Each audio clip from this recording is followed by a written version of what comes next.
Hey y'all, my name is Cam, and today we are going to talk about literary censorship within the United States school system with regards to African Americans, because it's kind of jacked up if you're gonna be honest. So, statistics that I found, every year there's 2,500 books that are banned within the United States. However, 40% of those books are written by African American authors, and 28% of those books deal with racial inequality. So you see how that's not a real good look at all in the slightest for any party. That looks awful. So basically, another statistic I found was that from the years 2000 2009, which also shows how long ago this issue has been going on, 32% of books banned had a non-white main character. So it's not just attacking the African American community and diversity within literacy and things like that.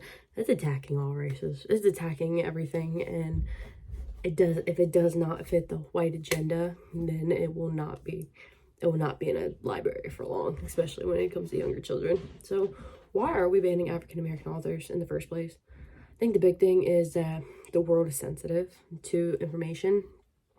So what I mean by that is a lot of people at higher power within our school systems are primarily old white men.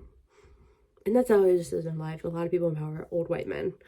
And I think they hold the keys and hold a mindset that anything that really, really goes against the white race and makes us look bad, I would say, they tried to ban him. They tried to ban a history that they claim and will claim that it never happened, and they claim that nobody will ever have access to that information unless they go dig for it themselves. So yeah, and this is just a huge part of me. They're censoring a history about how the white race just was super discriminatory towards African Americans and things like that, and they're limiting African American children, especially where I live and where I grew up. They never had access to African American authors and had nobody to look up to, nobody to read. And when they did read them, it was more in a negative light, and it was annotated with very, very much caution. And I hate to see that. And so that way, like with these banishments of books and things like that, teachers are teaching just that it didn't happen. It just didn't happen. That's like the mindset. If nobody could read about it, it didn't happen.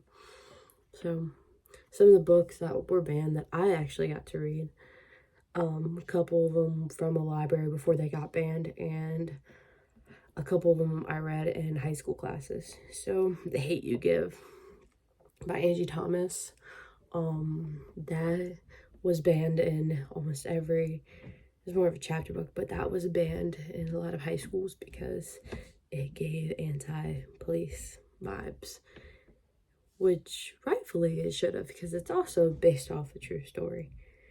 So it's anti-police. Two books. One, Their Eyes Are Watching God by Zora Neale Hurston, and Still I Rise by Maya Angelou. They were both banned because the reason behind it was there was too much sex. How does that work? It doesn't make sense to me, because there are worse books written by white authors that are in public high schools. So another one big reason I hope my group talks about it's called The New Kid, and it attacks critical race theory. And it's a whole, if you don't know what critical race theory is, please go look it up. It is literally being taken out of school so that way he's not taught anymore. Blows my mind. And the last one is, a lot of people know, I learned this in elementary school, about Marie Bridges, and her book is being seen as racist. It's seen as racist because she talks about how she was mistreated by white people within a public school system, and it's deemed racist. How does that work? In my head, it just does not, none of this makes sense. So I'm going to end my video with a quote by a scholarly article. It's called "Reading a banned book now is considered a small revolution."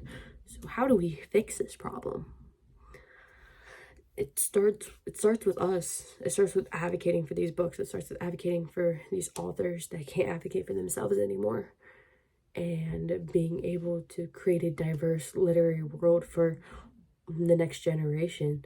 I should be able to walk into I'm going to leave you with this. I should be able to walk into any library in any school, middle school, high school, do that, and be able to check out a book of poems by Maya Angelou.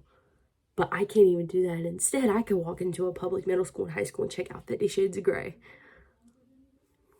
How does any of that make sense? So I'm going to leave you with that. Hope you all have a great day, and hope you enjoy the rest of the presentation.